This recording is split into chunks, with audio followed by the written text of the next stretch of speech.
여러분들께서 좀 이해하시기 바랍니다. 12월이 되면은 세상 사람들도 캐럴송을 울리고 이제 무엇인가 즐거운 분위기를 타죠. 이번에 중국 최고의 도시인 북경을 다녀왔는데 아주 휘황찬란합니다. 크리스마스 트리가 아주 별로 열심히 믿질 않으면서도 그건 그렇게 휘황찬란하게 하고, 조금 있으면 폭죽 문화가 터뜨리면 그 사람들이 한 달간 월급을 1월 달에 폭죽을 다 터뜨려 버린답니다.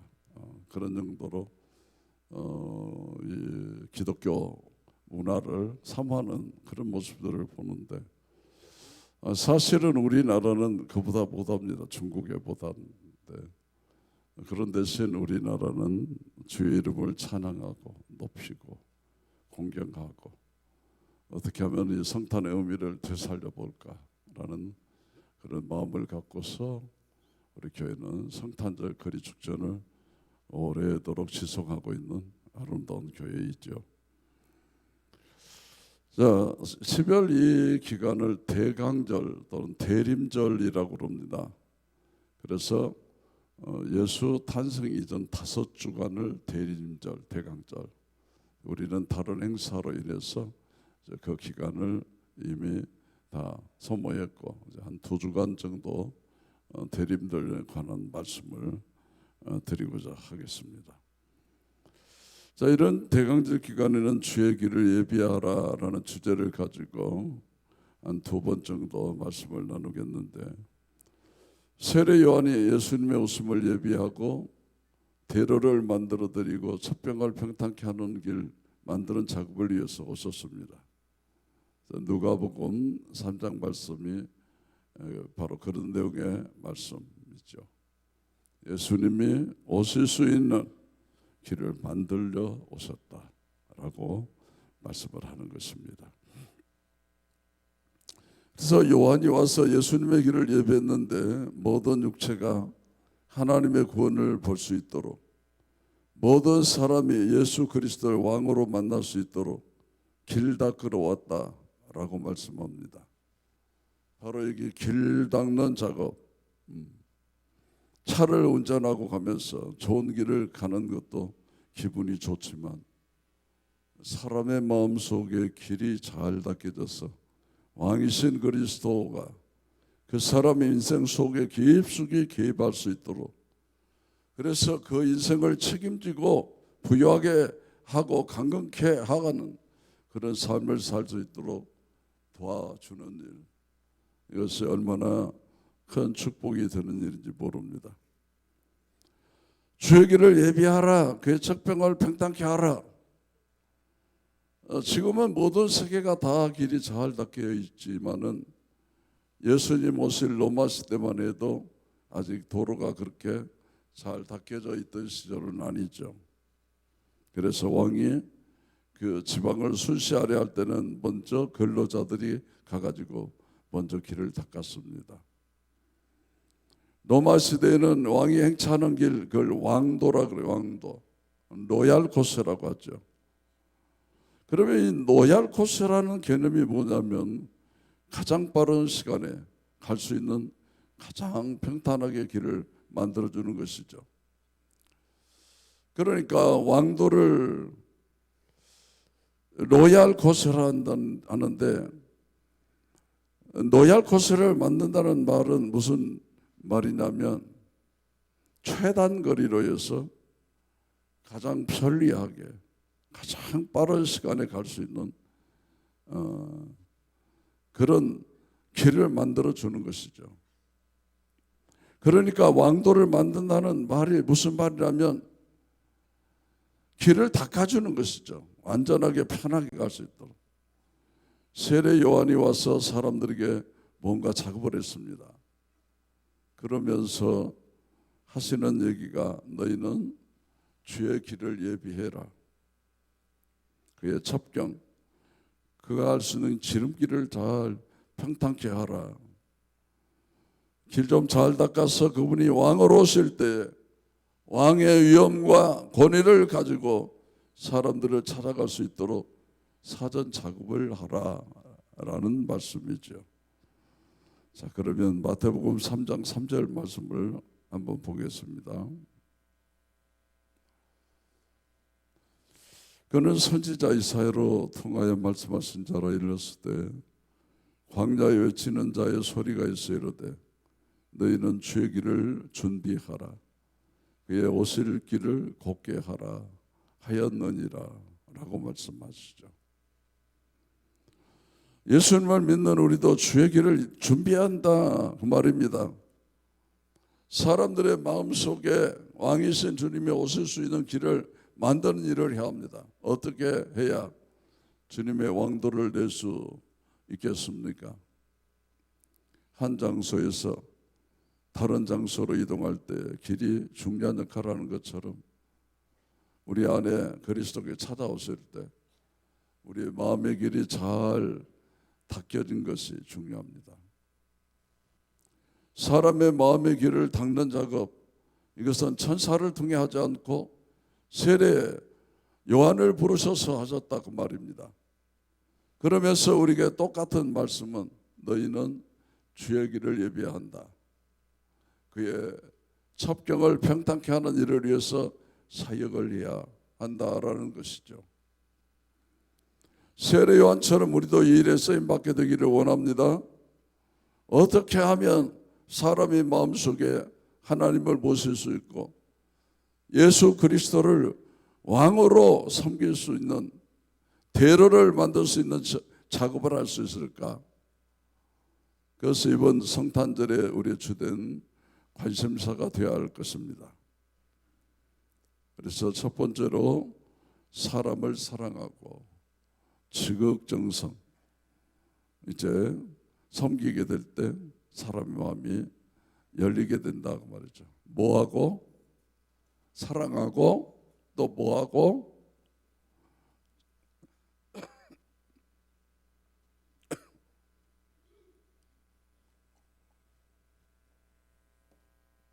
섬기고. 사랑하고 섬기면 사람들의 마음이 열려진다라는 것을 가르쳐 줍니다. 자, 요한일서 3장 18절을 한번 보시죠. 요한일서 3장 18절 자녀들아 우리가 말과 혀로만 사랑하지 말고 오직 행함과 진실함으로 하자. 요새는 돈 안 들고 하는 사랑도 많죠. 희생이나 대가를 지불하지 않고 맨입으로 하는 사랑이 많습니다. 그러나 진정한 사랑은 말이 아니고 혀로만 표현하는 사랑이 아니라 반드시 액션이 있어야 돼요. 액션. 행함이 구체적으로 있어야 한다 그 말입니다. 또 가슴을 실은 진실된 사랑이 있어야 한다 그 말입니다. 우리 예수님께서 이 땅에 오셨을 때 그냥 지나치는 법이 없으셨죠. 반드시 그 사랑을 몸소 실천하셨고 뭔가 도움을 주셨습니다. 사람이 죽었을 때 죽은 자에게 생명을 주셨고 눈먼 사람에게 시력의 회복을 허락하셨고 각종 병든 자들을 만났을 때 그냥 지나친 법이 없었습니다. 반드시 그들에게 사랑의 구체적인 행위를 보여주셨죠. 자, 예수님의 사랑은 십자가에서 절정을 이루게 됩니다.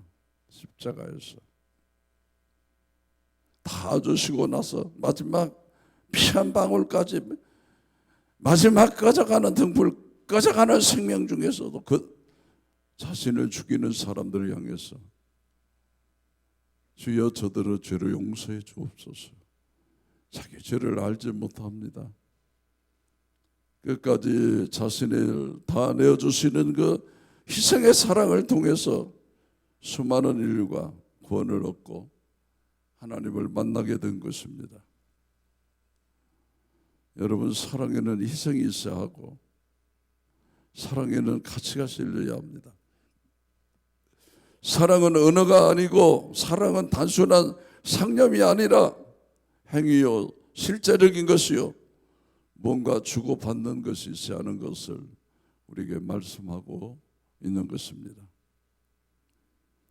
특별히 우리가 사람을 사랑할 때 언어를 통해서 우리가 사랑하는 법을 배워야 합니다. 사람의 언어는 살리는 힘도 있고 죽이는 권세도 있죠. 하나님이 세상을 창조하실 때 현재의 세계를 지탱하는 모든 원리가 바로 이 말씀으로 이루어졌기 때문에 하나님을 닮도록 하나님의 형상과 모양으로 창조된 인간의 언어로 창조의 능력도 있고 파괴의 능력도 있는 것이죠. 그래서 이 언어가 훈련되지 않은 사람은 비인격자라고 하는 비인격자. 언어가 나온다고 다 언어가 아닙니다. 어떤 언어는 사람을 죽이는 언어도 있습니다. 우리가 자동차 면허 없이 움직이지 않습니다. 왜냐하면 위험하기 때문이죠. 자동차로 사고를 내면 작게는 서너 명, 많게는 몇십 명의 사고를 낼 수 있습니다. 그런데 언어가 사고가 나면 수많은 사람을 죽일 수 있습니다. 한 사람이 가슴속에 비수처럼 찔러대는 그 언어가 그 사람의 삶을 파괴하고 그를 통해서 얼마나 많은 사람들이 희생을 당합니까? 언어는 훈련하지 않으면, 자격증 따지 않으면 죽이는 일에 쓰임받게 되는 것이죠. 여러분, 우리는 말하는 법을 배워야 됩니다. 말하는 법. 어떻게 하면 따뜻한 말을 할 수 있고 사람의 마음을 격려할 수 있을까?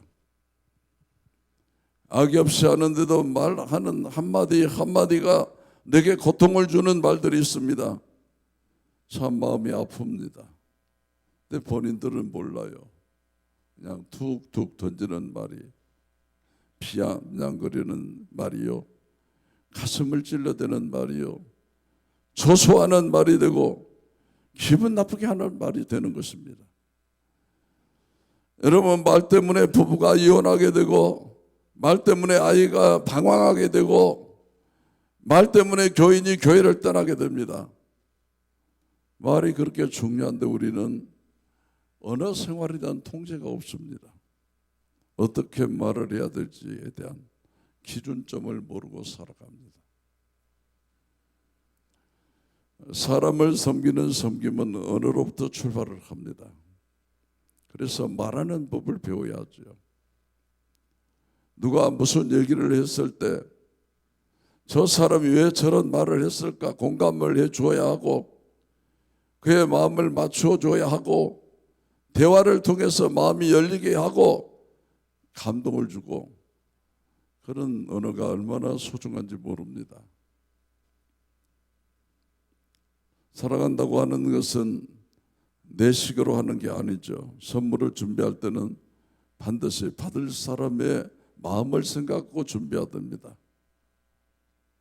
만약에 여러분 중에 저에게 꽃을 주신다면 어떤 꽃을 주시겠습니까?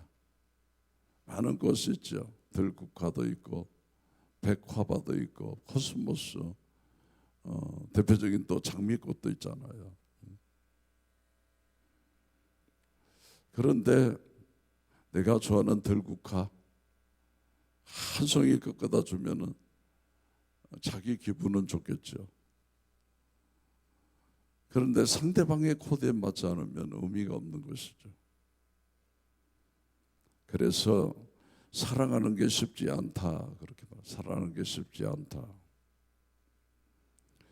교회가 부흥하고 하나님의 축복을 경험하게 될 때 하나님께서 저에게 계속해서 그런 기도 제목을 요청하십니다. 너 믿음의 사이즈를 좀 키워라. 네 믿음의 사이즈를 좀 키워라는 것입니다. 하나님, 내가 세계를 품고 기도한 줄 아시지 않습니까? 세계를 품고 기도한다고? 아니야, 그게 라는 것 같아요. 내 가슴이 크지 않은데 어떻게 세계를 품을 수 있겠느냐. 여러분, 교인들이 한 120명 정도 모였을 때 개척교회가 웬만하면 되지. 1년 안에 120명 출석교회 모였으면 성공한 것이지, 더 이상 가슴이 키워지질 않는 것이죠. 그때 일곡동 시대가 열렸습니다. 우리 교회가 제일 잘된 교회로 500~600명 출석교회 있는데 어떤 목사님이 찾아왔어요. 목사님 성공하셨습니다. 일곡동에서는 최고로 큰 것입니다. 뭐들라고 그 사람이 내게 얘기를 했는가 모르고 그랬어요. 더 이상 안 큰단 말이에요, 이 동네에서는. 아, 그래요? 그래서 제 도전이 일곡동 제2성전이죠, 이게. 1000명 출석 교인 시대가 넘었습니다. 만일에 그때 내 가슴이, 내 믿음이 일곡동에서는 이거야, 더 이상 아니야, 성공했어. 저는 지금도 그럽니다. 셀 교회 이상을 품어라. 더 큰 믿음을 가져라. 더 큰 가슴을 가져라는 것이죠. 저는 반드시 이 이상을 이루는 교회가 될 줄로 믿습니다. 많은 사람이 모여서 생각이 다르고 개성이 다르고 자라온 환경이 다른데 꼭 나와 같은 사람만 찾고 그런 사람만 내 편이 된다면 더 이상 크지는 않을 것이죠. 그런데 내 가슴이 더 키워라. 믿음의 사이즈를 키우면 셀교 이상뿐만 아니라 더 큰 역사도 바라볼 수 있다라고 하는 것이죠. 우리가 영혼을 살리는 지도자가 된다라고 하는 것은 여러 컬러의 사람을 다 품을 수 있어야 되는 것입니다. 우리가 유치원에서 그런 노래를 부르잖아요. 꽃밭에는 꽃들이 모여 살고요, 우리들은 유치원에 모여 살아요. 꽃밭에는 꽃들이 있어 합니다.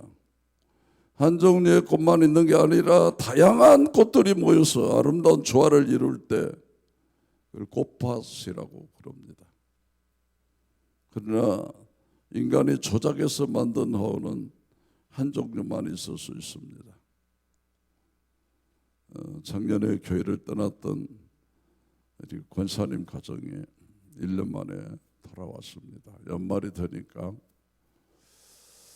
자기 마음이 아팠던 모양이에요.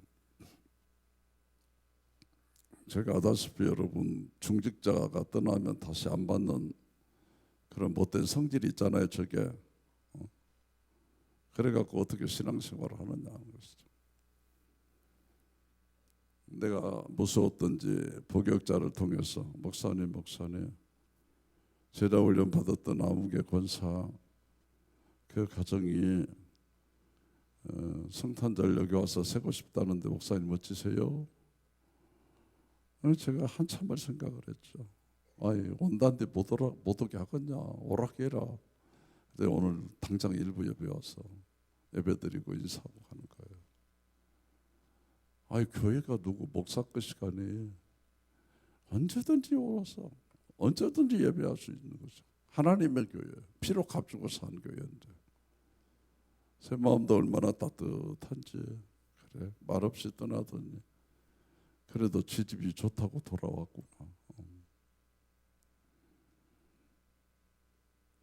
사람을 용납한다라는 게 얼마나 중요한지 모릅니다.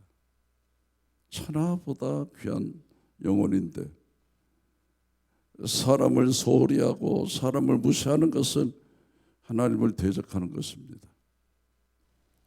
믿음의 사이즈가 뭐냐? 그것은 사람을 품는 사이즈입니다. 품는 사이즈. 나를 대적하고 나와 전혀 코드가 다른 사람하고도 며칠씩 같이 있을 수 있고 생각을 합할 수 있고 이해를 같이 할 수 있는 이런 마음, 이것을 사랑이라고 그래요. 이것을 사랑. 박상길이라는 백정이 있었죠. 상태에서 푸주가를 푸주가. 이 교묘하게도 하루에 양반들 두 분이 와서 고기를 사가는데 한 양반이 어이 상길이 고기 한 건 주게? 예? 그러죠. 물론 뚝뚝뚝 잘라갖고 한 간을 딱 줘.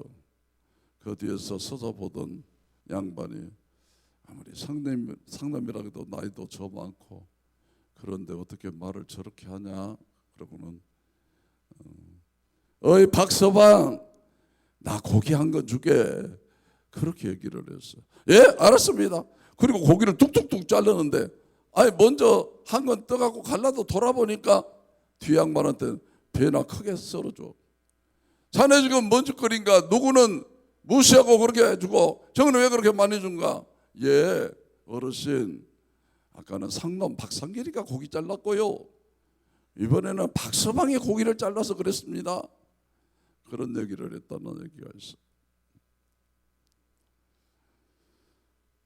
여러분, 가는 말이 과야 오는 말이 곱다, 그런 얘기 들으셨죠?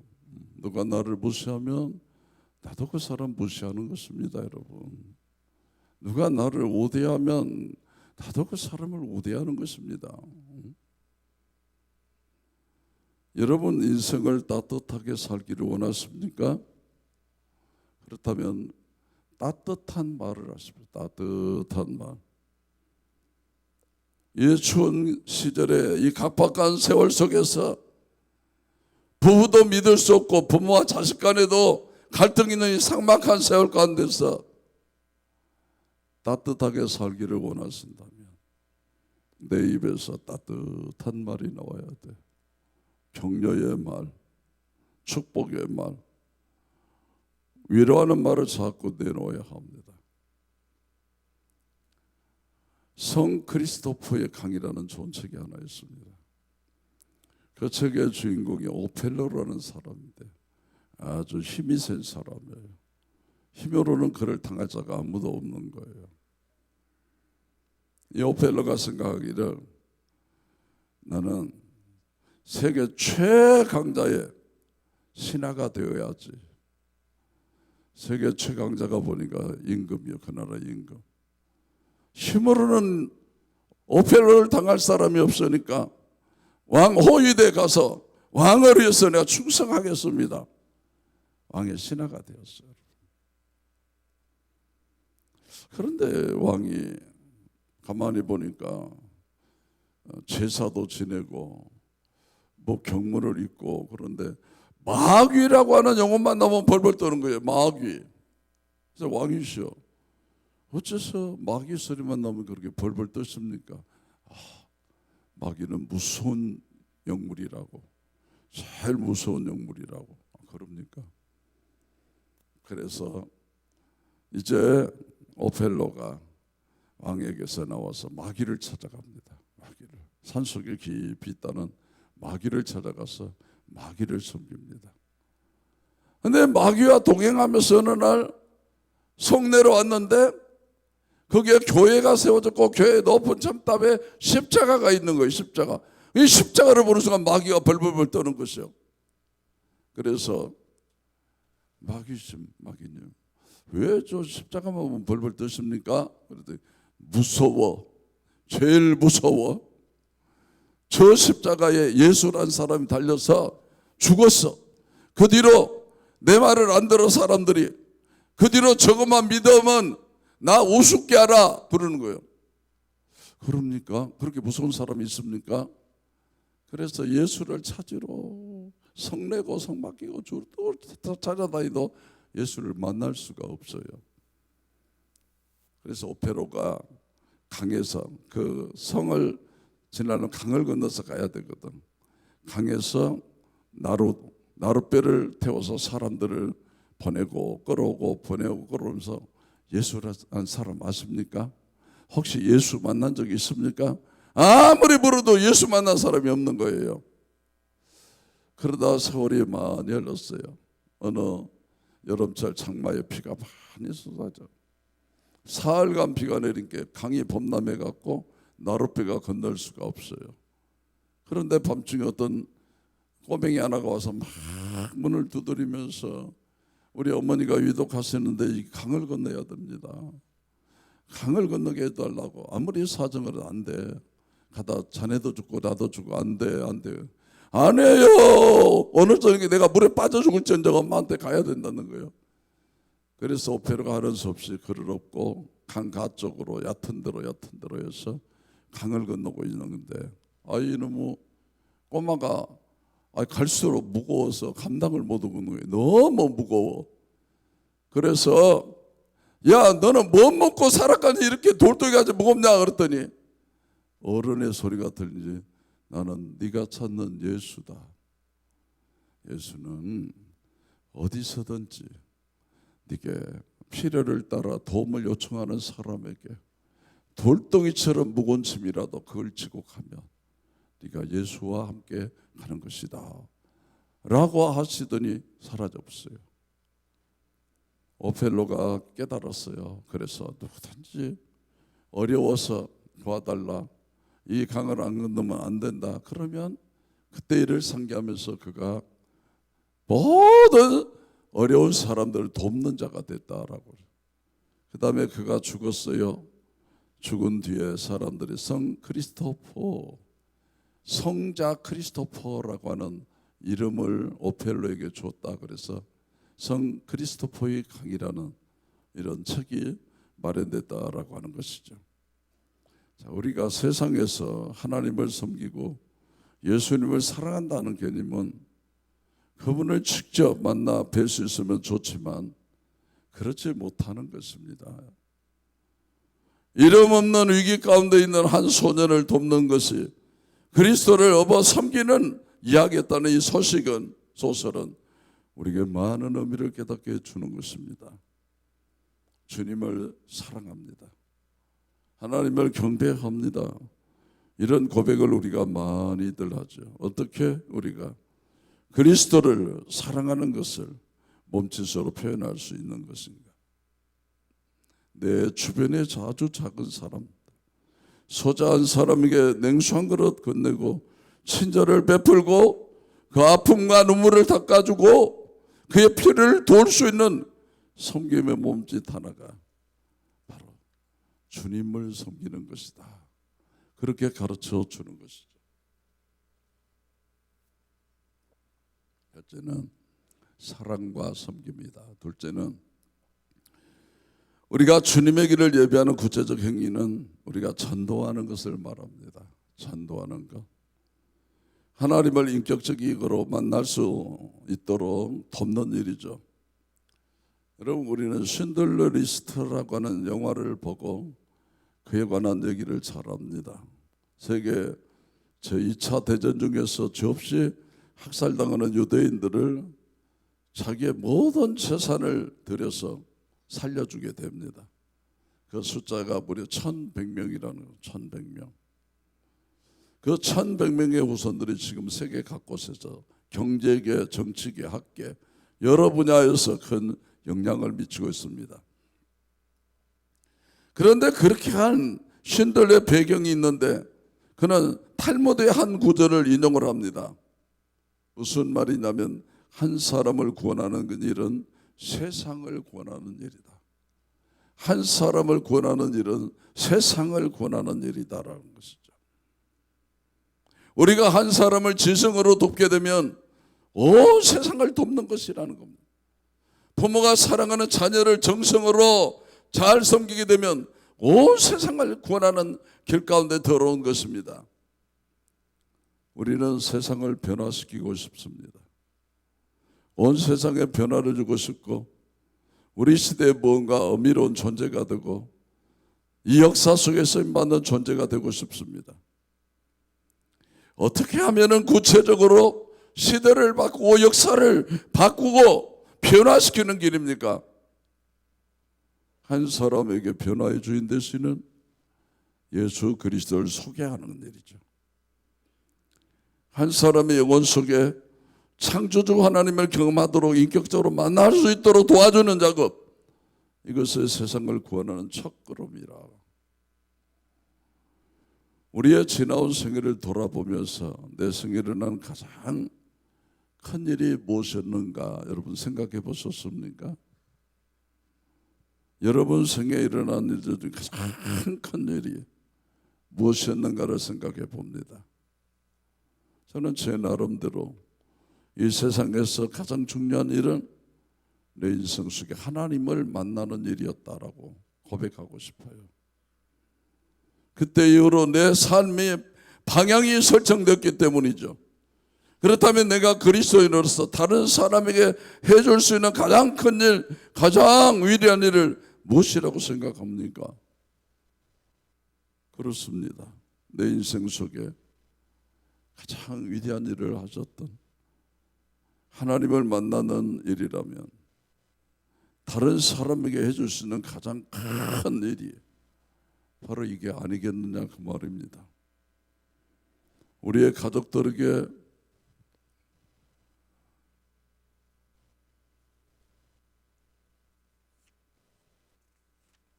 할 수 있는 일, 나의 배우자, 나의 사랑하는 자녀들에게 할 수 있는 최상의 사랑의 행위가 무엇인가? 바로 그들에게 그리스도를 전달하는 것입니다.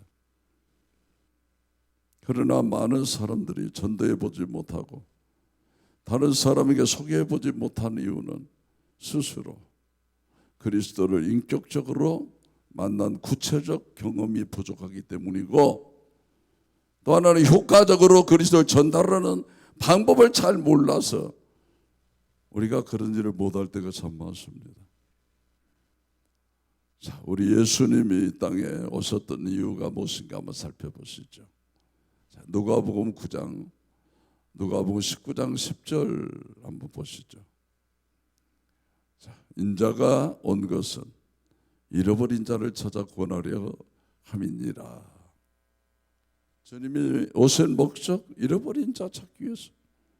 자, 성경 또 봅니다. 요한복음 10장 10절 하반절을 보십니다. 10장 하반절. 내가 온 것은 양으로 생명을 얻게 하고 더 풍성히 얻게 하려는 것이라. 사람들에게 생명을 줄 뿐만 아니라 풍요한 인생, 부요한 인생을 살도록 도와주기 위해서 내가 왔다. 주님이 잃어버린 자들을 찾고 사람에게 생명을 주고 부욕해 하는 일을 위해서 오셨다면 우리도 동일한 일을 해야 합니다. 누구를 만나든지 그가 부유한 인생을 살고 있는 건지 거지 같은 인생을 살고 있는 건지를 확인해야 됩니다. 그리고 풍요로우신 그리스도를 소개함으로 우리 넉넉하게 따뜻한 인생을 삽시다. 행복한 인생을 삽시다. 권면할 수 있어야 되는 것입니다. 여러분, 모든 사람들의 유언은 참 소중하죠. 소중해요.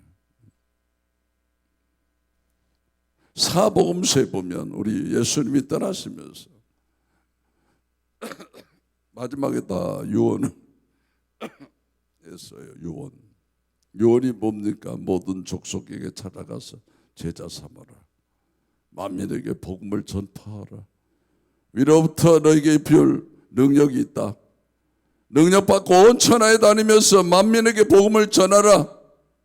네가 나를 사랑하느냐? 네 양을 먹이라. 내 양을 치라. 사복음서가 공히 예수님의 유언을 말씀하고 있습니다. 자, 그러면 예수님이 말씀하신 지상 명령이 무엇인가? 마태복음 28장 19절로 19절입니다. 19절로 20절. 그러므로 너희는 가서 모든 족속으로 제자를 삼아 아버지와 아들과 성령 이름으로 세례를 베풀고 내가 너에게 분부한 모든 것을 가르쳐 지키게 하라. 만민에게 복음을 전파하라. 이게 예수님의 유언입니다.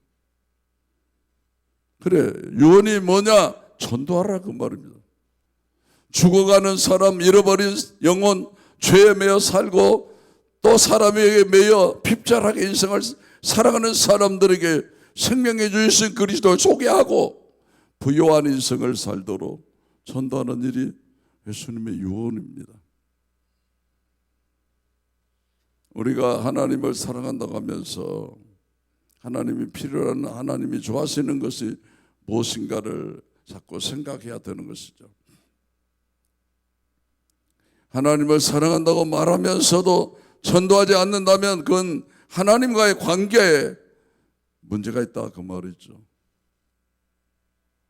자, 조금 있으면 예수님의 생일인데 무슨 생일 선물 드릴까 고민을 해야 되는 것이죠.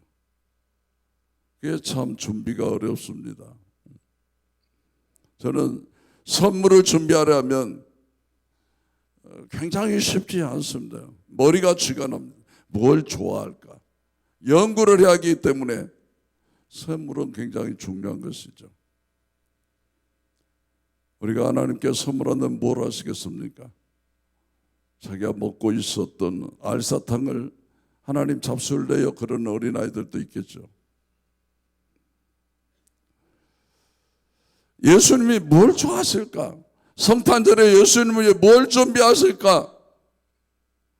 원래 좋은 선물은 미리미리 준비하는 것입니다. 우리 교회는 성탄절 거리 축전을 2달 전부터 준비했습니다. 그게 선물입니다. 그게 선물. 하나님은 우리를 사랑하시기 위해서 얼마나 많은 배려와 섬세한 터칭을 해주시는지 모릅니다. 내가 기도할 때, 내가 힘들어할 때, 내가 광야와 같이 척박한 땅을 지날 때, 내가 사람들로부터 시달릴 때 내 기도 가운데, 내 찬양 가운데 찾아오셔서 내 마음을 만져주셨고 나를 위로하셨고 내게 축복을 주셨습니다. 그러나 우리는 이 모든 은혜를 받고 나서 어떻게 응답했는지 한번 생각해 보십시오. 서로의 마음에 함께 짐을 지고 서로의 마음의 부담 같이 느낄 수 있어야 되는 것을, 이게 교통이죠. 내가 그분을 사랑한다면 그분이 뭘 힘들어 하시는지, 그분이 뭘 고민하고 계시는지 그 짐을 같이 져보려고 하는 마음을 갖는 것이 사랑입니다. 주님은 영혼들을 좋아하십니다. 온 천하보다 한 사람의 영혼이 더 소중하다 그랬어요. 그렇다면 내게 맡기신 내 자녀, 내게 맡기신 그 한 영혼, 우리 셀 가족들, 우리 부서원들, 그 사람들을 대할 때 주님의 가슴으로 소중히 여기고 배려하고 화가 나도 좀 참고 표현 하나 할 때 그 영혼을 소중히 여기는 마음으로 해야 할 것입니다. 특별히 전도하는 일에 우리는 관심을 가져야 합니다. 이 전도는 충동이나 순간적 찰나를 잡고 전도하는 것이 아니고 섬기는데 최선을 다해야 돼요. 최선을. 근자에 전도가 잘 안 된다고들 하죠. 그래서 교회마다 다 포기해버렸어요.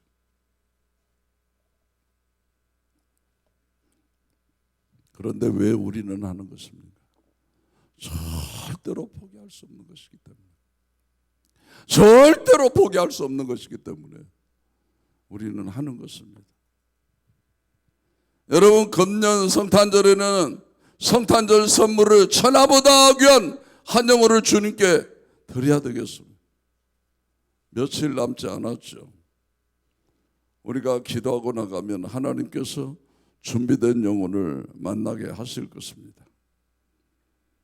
여러분, 우리가 기도하면 준비된 영혼들이 있습니다.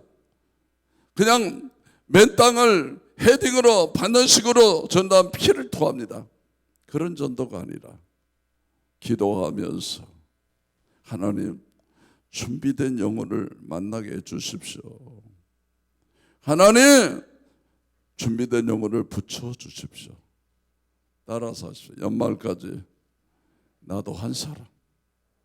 연말에 얼마 남았어요? 2주간밖에 안 남았어요. 하나님이 최고로 특별히 초청한 사람들을 회개시키는 것이 중요합니다. 길을 연다는 거 회개시키는 거예요. 회개하지 않은 영혼 속에는 주님이 들어가시지 않아요. 여러분. 이사야 59장 1절과 2절을 한번 보시겠습니다. 이사야서 59장. 여호와의 손이 짧아 구원하지 못하심도 아니요 귀가 둔하여 듣지 못하심도 아니라 오직 너희 죄악이 너희와 너희 하나님 사이를 갈라 놓았고 너희 죄가 그 얼굴을 가려서 너희에게서 듣지 않으시게 함이니라 라고 했어요. 주님 앞에 나왔으면 우리 생애를 새롭게 결단해야 되는 것이죠. 지난날의 잘못된 생활을 철저히 돌이켜야 합니다. 이것을 기독교 용어로 회개. 오늘 본문 3절에 보면 요한이 요단강 부근각처에 와서 죄사함을 받게 하는 회개의 세례를 전파하니라고 했어. 회개는 결단입니다. 여기에 진정한 길이 있습니다. 이제 성탄절이 2주간 정도 남았습니다. 여러분, 성탄절 선물 준비하셨습니까? 영혼의 축제입니다. 주님이 가장 기뻐하는 선물은 한 사람의 영혼을 주님께 올려드리는 것입니다. 성탄절 거리 축전도 결국은 영혼의 축제로 연결이 되는 것입니다. 우리만 재밌게 놀고 그게 성탄절 거리 축제는 아닙니다. 일곱 동마을에 어르신들 아이들 한 사람에게 예수 탄생을 증거하고 그들도 우리와 함께 주께로 나오는 일이죠. 그래서 최선을 다하여 준비하는 대림절 기간 되시기를 주의 이름으로 축원합니다. 할렐루야.